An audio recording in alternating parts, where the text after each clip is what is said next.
What's happening? Happy Monday to all of you. Thanks for joining me. As always, it is much appreciated. It is camp week. That's right. Training camp begins on Wednesday. We've been waiting and waiting and waiting for this moment. Here we are. Actual football going to start happening on Wednesday.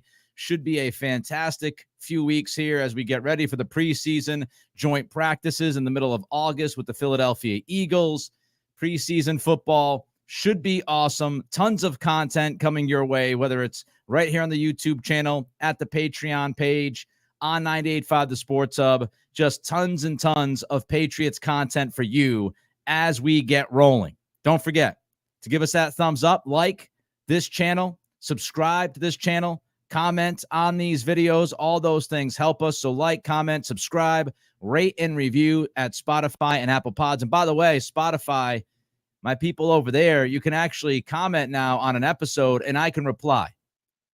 I have not been able to reply to these comments at Spotify since the beginning of this podcast. They finally changed that. So now I can reply to your comments. So swing on by Spotify, Apple Pods, all that stuff, rate and review. It helps us out. All right.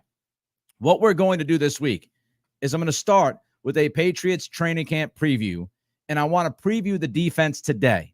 Wednesday will be the offense, right? So today we'll preview the defense.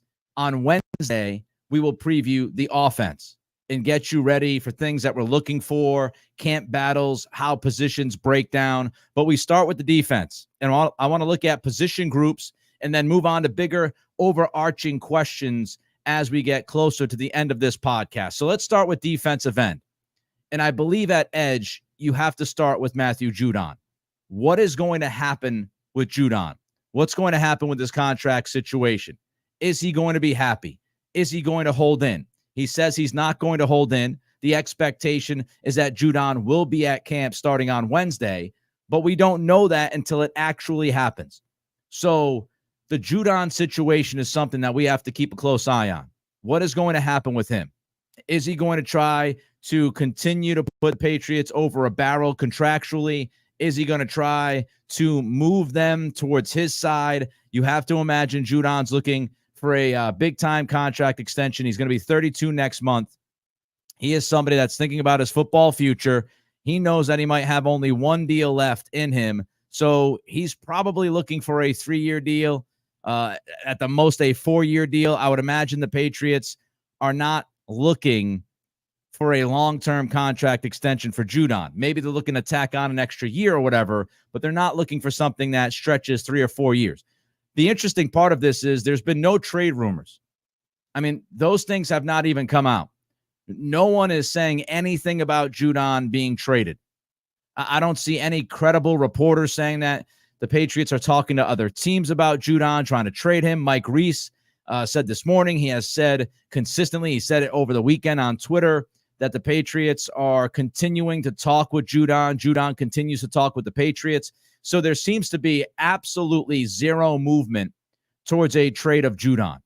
So right now the expectation is that he will be at camp on Wednesday. They've been negotiating for months. I still stand by my take that the most reasonable solution to all of this is a bump in 2024. Maybe you get him on a manageable number next year for 2025, and that's it. I just don't see them giving him a 2-3-year extension. I don't think it's going to happen. So the most reasonable approach is to bump him up this year and then give him, maybe if he wants to stay around for 2025, you give him a good raise, a significant raise from his $6.5 million or so that are on the books right now. So that's the most reasonable solution to me. The Patriots get to keep the player for at least another year. Judon stays here. He gets more money. He gets that bump. And then he can focus on either walking into free agency after this year is over, or he can look towards 2025 to truly prove to all of the teams across the NFL that he is that guy. He's fully recovered from the biceps tear, and he could be one of the best edge players in the game still for at least a couple of years. I think that's the most reasonable solution to what's going on. Another question about defensive end is Keion White. Is Keion White going to snatch? Is he going to snatch a defensive edge spot on this roster? And what I mean by snatch a spot, I mean consistently play. Is he going to get to a position on this team where he is playing the majority of snaps at defensive end? Is he going to be seeing a significant increase in how much he's out there right off the bat? A lot of eyes on Keion White this training camp. He's explosive. He's a tremendous athlete. He has an unbelievably big frame. I mean, the dude is just built like he's in a movie. Can White be that guy? Will we see impact plays throughout camp? Will he be making impact plays when the pads are on? Will he make impact plays at joint practices? Will he be flashing when he's in there in the preseason? Is he going to be that guy? The coaching staff, they've talked an awful lot about Keion White. The vibes, as they say, are really good around White, but will those vibes come to fruition on the field? And will he be able to be that guy at defensive end? Will he be able to play opposite of Judon consistently? And will he, grab on to a starting spot on this team where we look at this and we say Keion White has to be out there as much as humanly possible? Can he do it? There's lots of talk. Now he's got to back it up, right? Don't just talk about it, be about it. So a lot of eyes on Keion White. How about Joshua Uche? Interesting situation with Uche and somewhat compelling. Back in 2022, he made a number of plays, right? Got after the quarterback, was just murdering opposing quarterbacks, sacks, quarterback hits, pressures. He was constantly living in the backfield, but he is a sub-pass rusher. That's what he has been. And last year, he took a step back. Now, I do think he had some more pressures than people realize, and he might have played a little bit better than people think, but he was not the impact guy that he was in 2022. What is Uche going to be for this team? Is he still going to be sub-pass rusher? I would think so. And if he's going to be sub-pass rusher, is he going to look more like Uche of 22, or is he going to look like Uche of 23? Jury is still out. And there's a lot of whispers and innuendo about him not being happy with the contract he signed, the one-year deal that he signed in the offseason in March with the Patriots to stay here. He changed agents. I believe now his agent is Drew Rosenhaus, so he changed agents. Is he distracted? Is he bothered? Is he angry about his contract? How does that play out? I don't quite get the contract stuff. I'm sure he's angry with his prior agent, which is why he changed agents. I don't think that he would be mad at the football team. They offered a deal. He said yes to the deal. That's on him. That's on his representation. That's not on the team. The team offers you the contract. You say yes to the contract. That's on you. So Uche, an intriguing guy in this camp. Is he out there? How much is he out there? Or is he bothered by the deal and distracted by the deal, and you can't rely on him? So Joshua Uche is a compelling name. Anthony Jennings comes back on his contract extension, right? He gets, a 3-year deal, 4-year deal. And now you look at Jennings, somebody who popped last year. Judon goes out. Jennings gets an opportunity, and I thought Jennings was a revelation last year for this football team. It was a really rough year to watch, as we know. 2023 was a miserable viewing experience. But one of the guys that made it worthwhile watching that defense especially was Jennings. And this is somebody who was a very, very respected recruit. He was a highly thought of recruit. Guy went to Alabama. People thought he was going to be a legitimate NFL talent. Took a couple of years, but then we saw it. We saw it last year. He looked extremely comfortable out there. So what will Jennings bring to this team, and will he impact the quarterback more? He didn't make a ton of plays at the quarterback.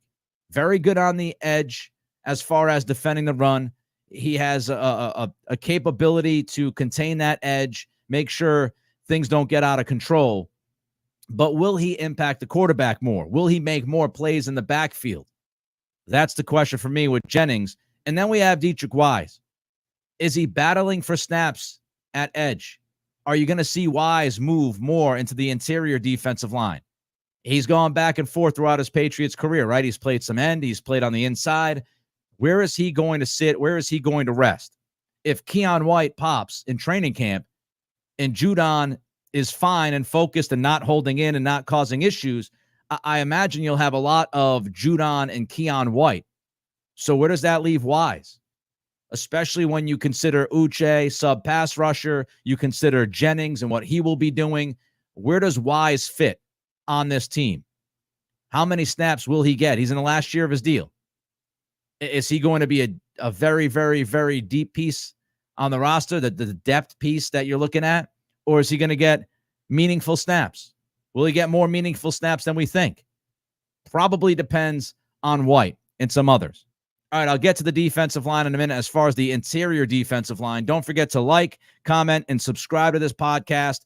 Tons of Patriots content coming your way. It is camp week. It is a fantastic time to be alive. Don't forget to like, comment, subscribe, rate, and review. Trying to build this community, build the energy behind this podcast. I know there's a lot of Patriots podcasts out there. I think I do a little bit differently. Hopefully you agree with that. And the way you help us out, the way you support this show is by liking, commenting, subscribing, and then you also can rate and review at Spotify and Apple Pods. All right, Devon Godchow. We're looking at Matthew Judon and wondering what Judon is thinking contract-wise. We're doing the same thing with Uche. How about Godchow? Godchow has gone public. Right? He went to Twitter. Doesn't seem happy with his contract situation. He's on the final year of his deal. He's making over $7 million. Not a bad number, but he wants more. Will he get a deal done or will he not get a deal done? And will he hold in? We've heard from Judon, and Judon has said that he's not going to hold in. He doesn't plan on holding in. He's going to play football. He's going to be there at practice, et cetera, et cetera. Will Godchow do the same thing? Will Godchow be out there like Judon? Will Godchow be focused on football? Or is Godchow more focused on his number? Is he more focused on the contract? Does he think he's disrespected by the football team? So we don't know what's going to happen with Godchow, whether he's going to be out there or not. I don't think he'll become a distraction because, as good as he has been against the run, and as good as the Patriots have been against the run, the fact is, you can live without Godchow. It's nice to have him, but he's more of a luxury item than anything else. So I don't think he's going to be a huge distraction, but it'll be intriguing to see how all of these contract guys, how they handle their business once camp begins on Wednesday. He is a key to the run defense. Now you got Armon Watts. You've got some other guys there on the interior defensive line. You hope that they can step up, but Godchow is a key to the run defense, and we've talked about it before. This Pats run defense last year was literally one of the best run defenses we've seen in the league in decades. They were that good. Then you get to Christian Barmore, the center of attention when it comes to the interior defensive line. He was an absolute beast the last 2 months of the season a year ago. He was ranked just outside the top 10, according to Pro Football Focus, at the interior defensive line. He has the talent. I don't think there's much doubt about it that he has the talent to be a top 5 to 8 interior defensive lineman in the league. Does he get there this year? Now, I think we got to keep an eye on maintenance. Greg Bedard has brought it up a couple of times. There's some knee stuff with Barmore. So, how much do they try to manage him throughout this camp? How much they try to manage him through the joint practice and the preseason to make sure that he is healthy and ready to go when the football is kicked off in September?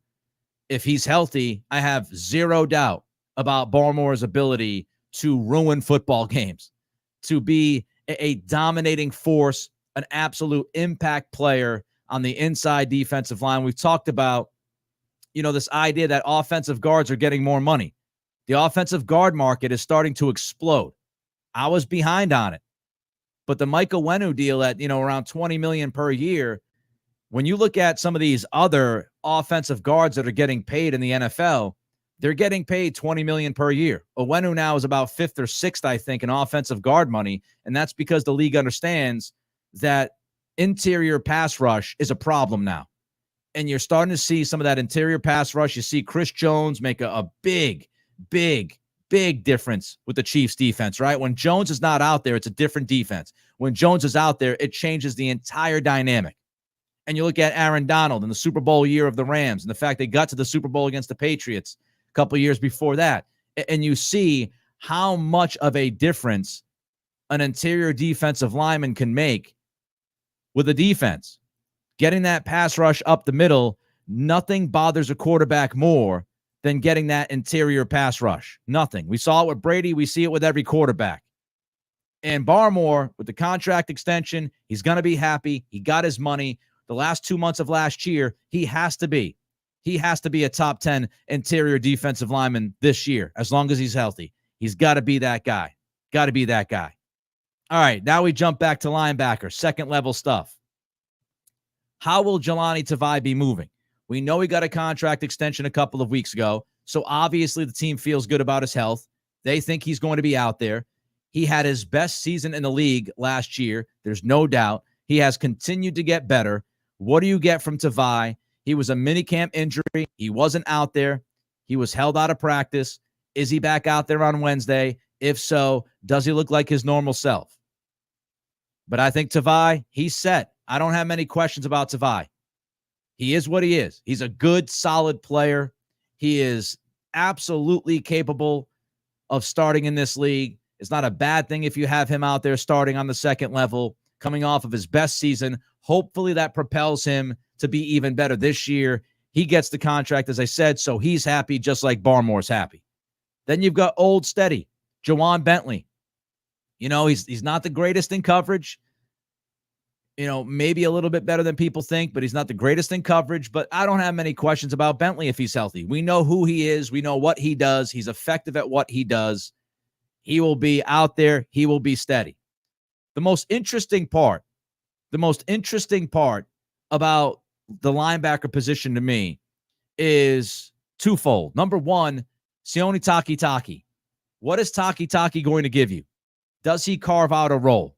You know, I was reading Andrew Callahan this morning in the Herald, and Andrew believes you could see Takitaki on third down an awful lot, and you can see him, you know, high leverage situations. He's been very good in coverage. He is much better in coverage than a lot of the linebackers we've seen here with the Patriots the last several years. So I would not be surprised if Takitaki is playing on third down. And I do think he carves out that role, and I do think he helps his team. He's more of a sideline-to-sideline guy, and he is going to be able to cover a number of players that you need him to cover. And you might not have had an option last year, a couple of years ago, 3, 4, 5 years ago. You might not have had an option to cover some of these guys and feel decent about it. Takitaki fills that role. He's not a pass rusher like Mack Wilson. Mack Wilson, he found his niche last year, getting to the quarterback. That is not Takitaki.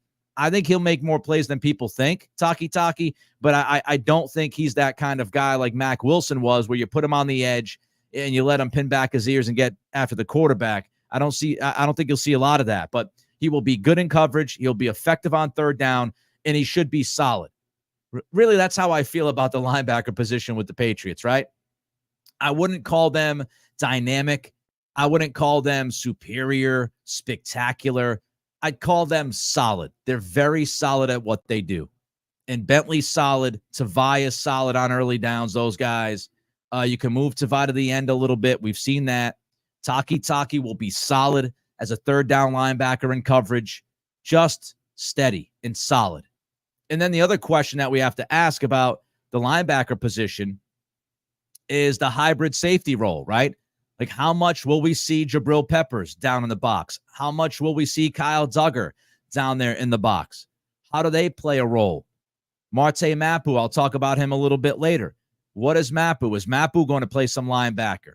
Is he going to play safety? Is he going to play both?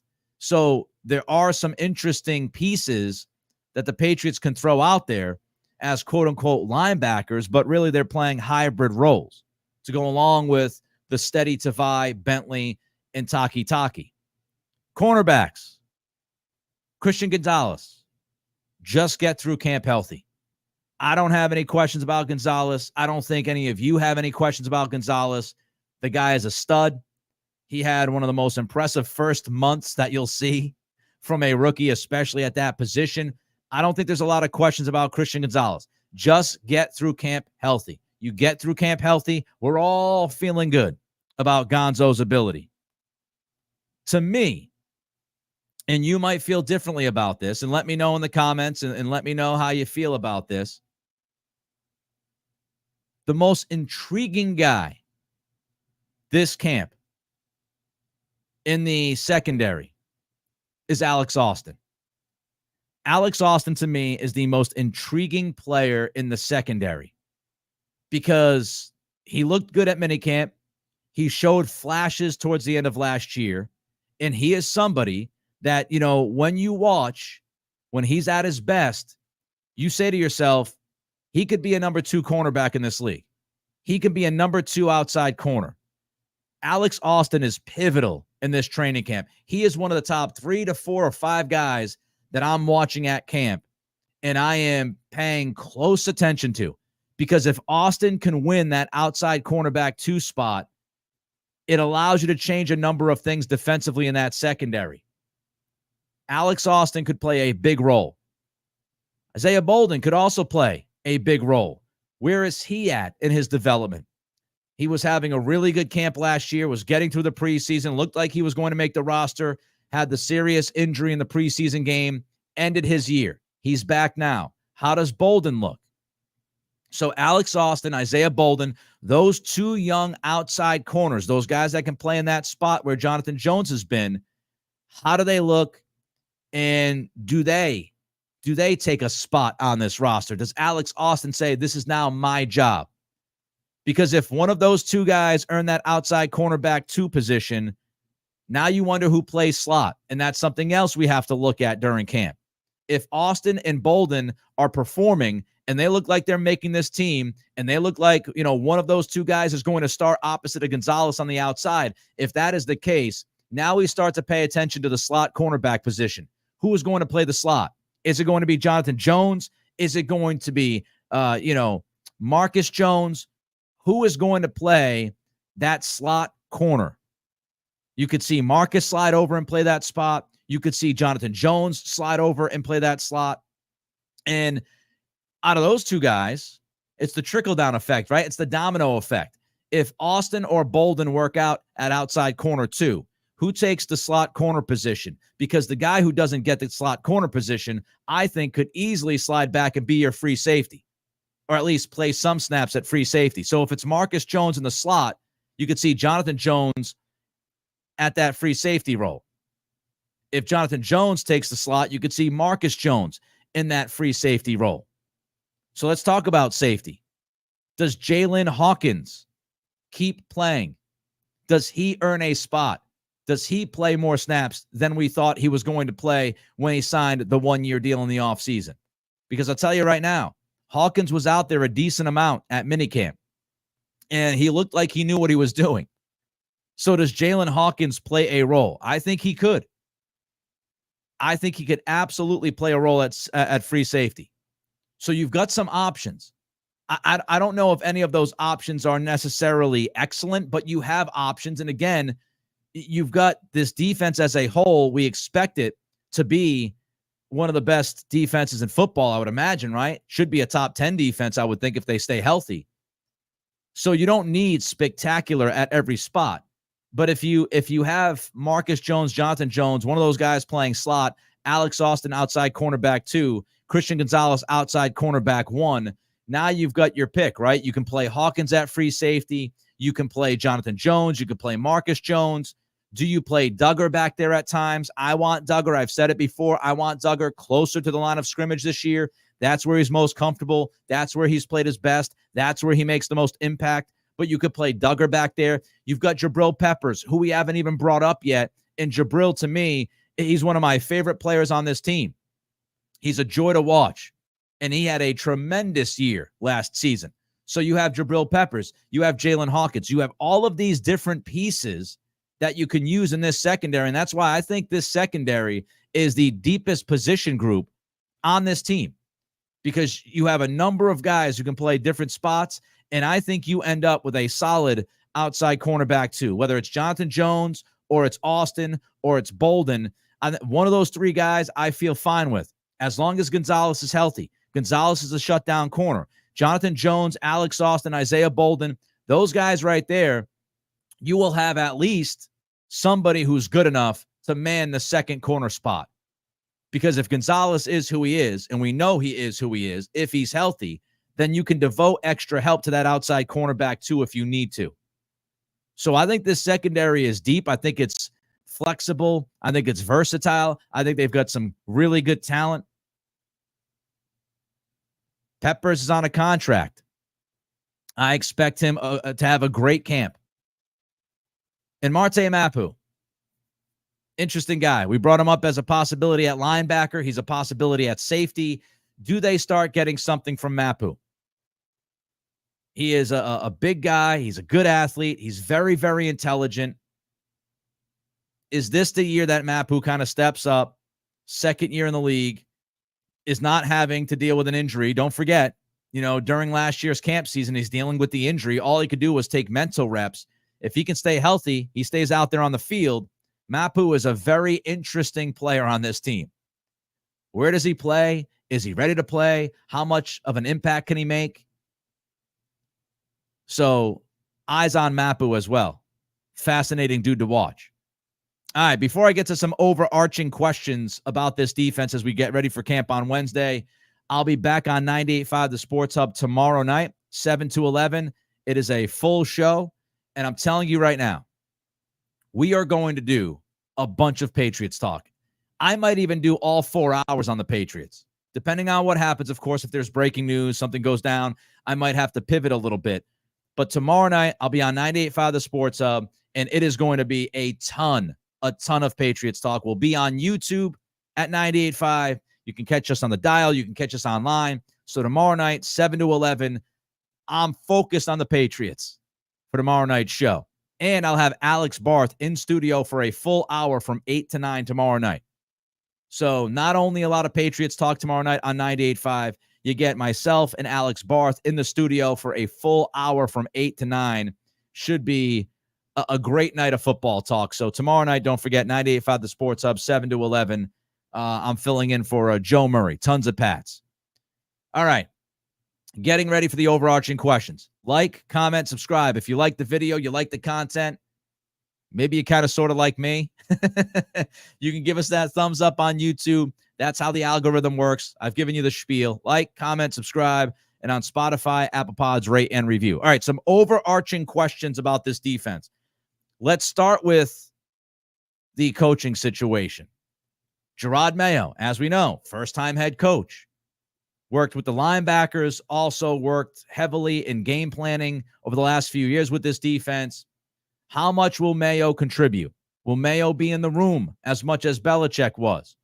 Will Mayo kind of take a step back? We've heard Mayo wants to be a quote-unquote CEO-type coach. If he wants to be a CEO-type coach, then he might not be in these rooms as much as Belichick was, given the situation, right? So maybe, just maybe, this is more a Covington operation, and Mayo allows DeMarcus Covington to do what he wants to do. How will they run their first camp?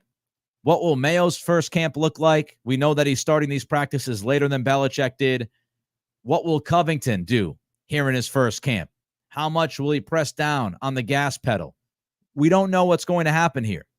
And it's going to be intriguing to watch, intriguing to unfold in front of us. How will Mayo run things? How will Covington run things? What will they ask their defense to do early in camp? Will they slow roll this thing? Will they come out aggressive? It's an experienced staff. You look at the offensive staff. There's guys on the offensive staff that have experience. I mean, Alex Van Pelt's been in the league forever. But, this defensive staff, a lot of guys coming back, a lot of guys returning. So the chemistry is there. The communication is there. The comfortability is there. Covington and Brian Belichick and Mike Pellegrino, a number of these guys, right? They've been here. So it's not as big of a transition defensively as it will be offensively for camp. They should come out cranking. They should look like they're ready to go. But we have to wonder, Mayo, Covington, first camp, what's it going to look like? Will we see the defense spin the dial, so to speak? How different will they look throughout camp? Are they going to throw a bunch at Jacoby Brissett and Drake May? How much will they look to mess around? How much pre-snap change, post-snap change? What are we going to see? Because this defense, we went through the pieces. We just went through the positional groups, right? This defense has a lot of flexibility. They have a lot of versatility. They have guys that can play on the defensive line, on the edge. They can play inside. They have guys at safety that can play linebacker, those hybrid guys, right, that can play closer to the line of scrimmage. They can play in the box. They have a lot of different secondary pieces. They can put guys in different spots. You can play corner one snap. You can play safety one snap. So there's a lot of versatility to this defense, and I would imagine Covington is going to take advantage of that. I just wonder how much we're going to see through camp. Are we going to see them spin the dial and get a little bit funky through camp? Different looks. Or are they going to look a little exotic during camp? It'll be fun to figure out. How aggressive will the pass rush be? We've heard, as soon as DeMarcus Covington was given the defensive coordinator job, Patriots were coming out. Matthew Judon was one of those guys saying that he anticipated the defense to be more aggressive. What's that look like? I mean, we know that the Patriots, they were top 5 last year in blitz rate. So what does it look like being more aggressive this year? Does it mean they're going to blitz even more? Or does it mean they're going to allow their defensive linemen to be a little bit more aggressive and get downfield more? Like, what's that look like? How aggressive and how will they be aggressive? In what manner? What will this look like? Again, we have no idea. I would think that it's going to look a lot like it's looked the last few years because, you don't have to fix it if it ain't broke, right? But we don't know if they're going to be more aggressive and allow their defensive edge players to pass rush and get down in the backfield a little bit more. Remember, Belichick was always about containing the edge, containing the edge, containing the edge. Don't get too deep with your pass rush lanes. Does Covington allow these guys to go after it a little bit more? How's the run defense? How's that run defense look? I think we underrate run defense because the NFL is all about throwing the football and, giving up big plays and all of that. And we always talk about the quarterbacks, of course. But the run defense last year was really good. It was excellent. Part of the reason why you were a top 9 defense in DVOA last year with Matthew Judon and Gonzalez missing most of the season, a big reason for that success was because you were great against the run. You made offenses one-dimensional. You don't have Lawrence Guy anymore, right? You let him go. He's gone. He walked. You replaced Lawrence Guy with Armon Watts. How does Watts look? You got the Godchow thing that we talked about earlier. So Guy is gone. Godchow has a little bit of a contract kerfuffle with the team happening right now. So are you capable of doing what you did last year defensively against the run? If you make any offense one-dimensional, it makes it very tough on that offense and on that quarterback. Are the Patriots capable of playing that kind of run defense that we saw last year with Watts instead of Guy? And what if Godchow holds in and, he's giving them a little bit of the business and Godchow doesn't play as much? So the run defense, we'll keep an eye on it. And really the other question to me is the contracts. I don't think they're going to be that big of a deal once these guys start playing football. However, you have a lot of guys still, even though you brought back a number of guys from this defense, you gave them extensions, you still have a number of guys on this team, on that defensive side, that are in the final year of their contract. You've got Judon, who we talked about. You've got Godchow. You've got Uche. We talked about those 3 guys. You also have Jabril Peppers. Peppers is on the final year of his contract. Jonathan Jones in the final year of his contract. And you look at some of these other guys, like Alex Austin is like a 1-year deal, and see if you can make the most of it. You look at Marcus Jones, you could argue this is Marcus Jones's last chance, right? 3rd season in the league, hasn't been able to stay healthy. Feels like the pooper get off the pot moment for Marcus Jones. So he's looking at his possible last year on this team. A lot of guys on that defensive side of the football that could be staring down the barrel of their last season as New England Patriots. How does that impact them? Does it motivate them? Do they look like a team who's trying to prove the world wrong, right? I'm on the last year of my deal. I'm going after it, all of that stuff. How do they deal with the contractual stuff? Are they able to compartmentalize, focus on football, and give you great productivity? It's a question with so many guys on the last year of their deal. That's why we've talked about, I think next year, next offseason, next draft, don't be surprised if there's a lot of focus on defense. And people go, what? They just brought back a bunch of defensive guys. I understand. But they drafted offense heavy because they needed to, right? So you have a lot of guys on their rookie deals on offense. You got a lot of young guys. You got a lot of guys that have term on their deals, right? Owenu has term. Caden Wallace has term. A bunch of guys. So when you look at Stevenson got his extension, so get ready. I think that the change next offseason mostly will be the defense if these contracts stay the same. So how do they all react to that? The biggest question is, 2 Belichicks are gone. Bill Belichick, no longer here. How does that impact the defense? Does that impact the defense as much as some people think it will? Belichick's attention to detail, Belichick's ability to game plan, his understanding of weaknesses and strengths of the opposing quarterbacks and the opposing offenses, all the minutia stuff. There's never been a question about Belichick defensively. Never. Whether it was front office stuff or coach. The questions were never about defense. And how much do the Patriots actually lose with Bill not here? Mayo, Covington, how much can they step up? Will they not make people miss Belichick defensively? We'll see.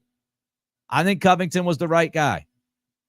And I'm perfectly fine with him being defensive coordinator. I expect a learning curve, just like every first coordinator, right, on the job. Just like Mayo being a first-time head coach, I expect a learning curve.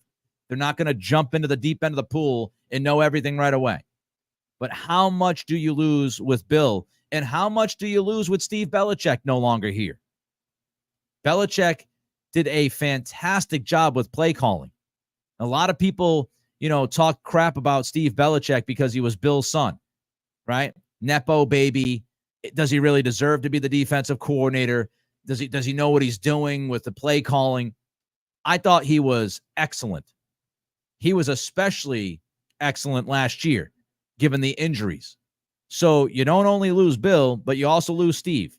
How much does that impact things? Early on, we might see this defense get off to a slow start because of that, because of the learning curve of Covington as a first-time NFL defensive play caller and coordinator, because Gerard Mayo is going through this thing the first time as a head coach, and he's trying to get a feel for how much he gets involved on, each side of the ball, how much does he get involved in each phase.